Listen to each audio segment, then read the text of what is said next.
Allez, rebonjour les amis. Donc comme je vous disais, je suis avec Marc Girombeau. Marc Girombeau qui est, on va dire, le président de Action... Non, je ne suis pas président. Pas président, bon. Non, je suis membre, administrateur membre du collectif Action 200.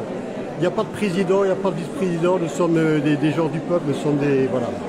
Ça ne sert à rien de remettre des hiérarchies, chaque fois président, vice-président. On n'est pas une association, on n'est pas un parti politique. On est juste une organisation qui recherche surtout, comme toujours, des témoignages des victimes, des témoignages qui ont perdu des proches comme ma fille, voilà ici, voilà ma fille, Jennifer. Voilà. Donc nous sommes ici à Vierzon pour la deuxième année consécutive, aux rencontres citoyennes. Il y a énormément de monde, ça je peux vous l'assurer, les deux auditoriums sont pleins.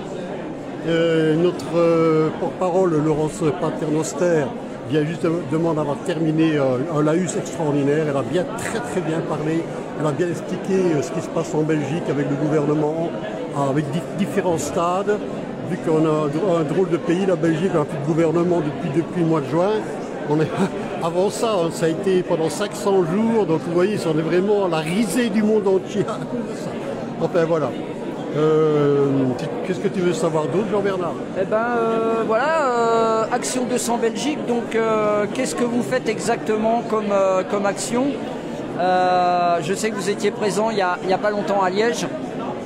Oui, nous étions à Liège, au palais de justice, devant le palais de justice de Liège, pour justement Frédéric Baldan, qui a quand même attaqué Van der Leyen et Bourla, le PDG de Pfizer.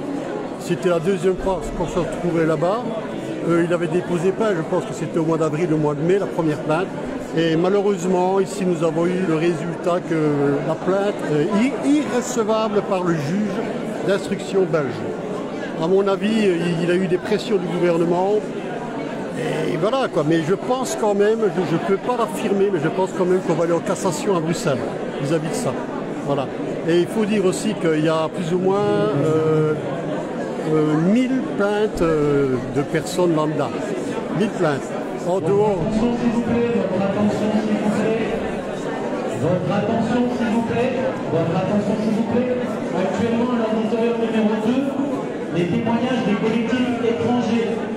Les témoignages des collectifs étrangers au auditorium numéro 2, il y a très peu de monde.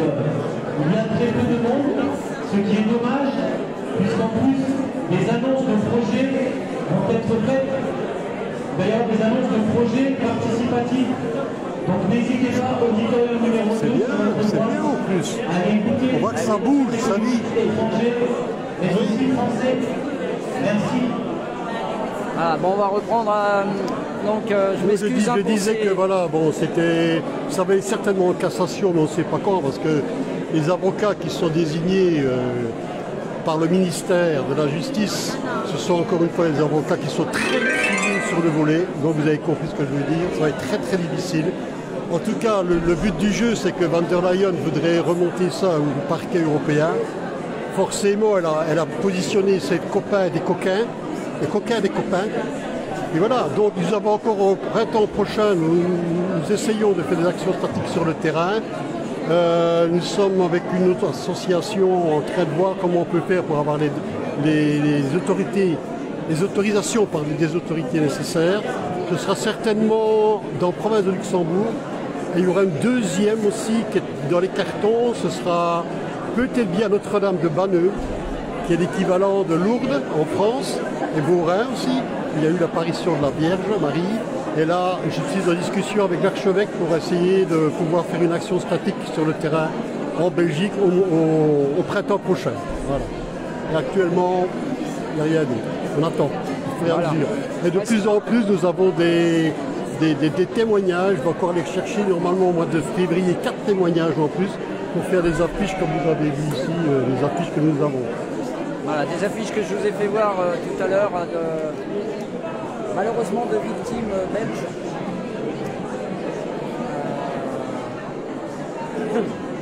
Voilà, donc voilà, je fais une petite parenthèse, c'est Rodolphe qui nous montre sa maman. Voilà, donc comme il l'a expliqué, qui a été, on peut le dire, assassiné. C'est ça. Voilà, donc bah écoute, encore une fois, bon courage. Merci de votre soutien. Voilà. Voilà, donc d'autres affiches, voilà, malheureusement de personnes décédées des injections. Donc, et comme on le disait tout à l'heure, voilà, il y a des personnes qui ont pu avoir leur numéro de lot et d'autres malheureusement qui n'ont pas pu. Voilà, avec la date de... Votre attention s'il vous plaît, votre attention s'il vous plaît. Frédéric Baldan est attendu sur le stand de Verity, stand au 37. Frédéric Baldan est attendu sur le stand. Très convivial. Ah, Raphaël, oui, tu vas prendre. Oui, Raphaël, je l'ai vu, oui. Voilà. Ça va, Raphaël? Donc une rencontre entre voilà, Raphaël et Marc. Bah écoute Marc, merci. Et puis Ça c'est le mari de Marie-Carmen qui est là. Elle est venue avec la photo de son mari là-bas. d'accord, ok. Bien. Voilà. Voilà, je vais m'approcher un peu pour montrer. Et j'ai un petit cadeau pour toi Marc. Parce que tu es à ta façon, hop, tu es ton petit colibri et voilà la petite récompense. Hein. Tu sais que je la remets à toutes les personnes qui sont là. Nous sommes tous des colibris. Nous sommes tous des colibris, voilà, et donc c'est un peu... Chabouti, nous sommes tous des colibris. Voilà, donc c'est une petite décoration, un petit geste sympa. Marc, allez. Merci Jean-Bernard. Et puis ben, on se retrouve plus continue tard. le combat avec on Nantes, continue, on lâche rien surtout, voilà. Merci. Donc on avait Raphaël, comme je vous disais. Et bien moi, voilà, je vais couper ce live avec, que je faisais avec Marc. Et puis ben, je vais essayer de retrouver les personnes. Je vais peut-être aller faire un tour à l'auditorium aussi, parce que c'est bien beau d'être là sur le terrain, de montrer, mais bon, il y a des gens qu'il faut aller soutenir. Écoutez, surtout. Allez, je vous laisse et je vous dis à plus tard.